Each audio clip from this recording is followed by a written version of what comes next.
Forget aim assist, forget dead zones. It's time to aim with your own two hands with Fortnite's new and improved gyro controls. See how I turn the camera just by turning the controller? Gyro aiming can be great for everything from slight aim adjustments to fast and precise flicks. So if you got Whether you like to hold the controller upright, flat, or somewhere in between, you should find that Fortnite's new gyro controls give you a really natural command over the camera and over your weapon. I like the extra stability of having the controller flat in my lap, so let's move to an overhead view of the controller so you can see what I'm doing. From a small layer of extra control just when you need it, to something that can more drastically change how you look around the game world, Fortnite has a wide variety of new options here. So let's have a quick look at what you can do.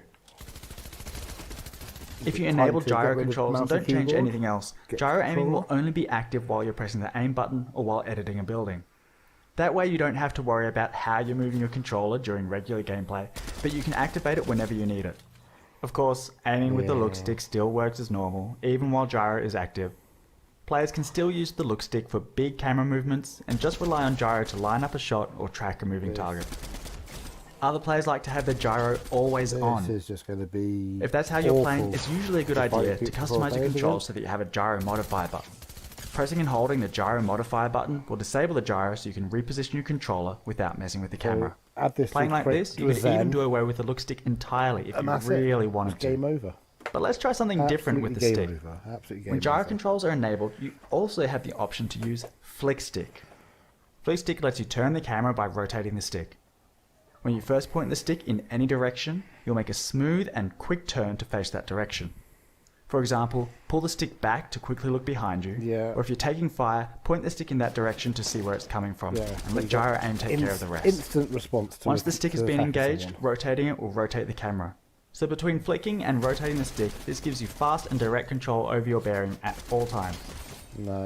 Now, because Flick Stick uses the whole range of the look stick just to turn the camera left and right, it gives you no way to look up and down. So Flick Stick requires that you have gyro controls enabled, and I strongly recommend Flick Stick players either have gyro aiming always on, or make it so that engaging the Flick Stick also activates gyro, so they can look up and down whenever they need to.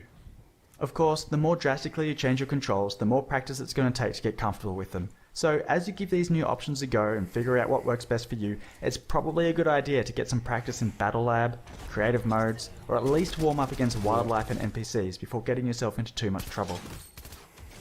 Check out the Fortnite blog for more details on the options available. I'm Jib Smart, input and... Yeah, so that's now going to make controller players, more insane? Especially if they've got a Zen on it. Then that's it. They got aim assist, or even stronger aim assist, plus very, very finite tracking. No, that's it. Is it time to switch to a controller? Get a Zen? I don't think it is, but who knows? Could be.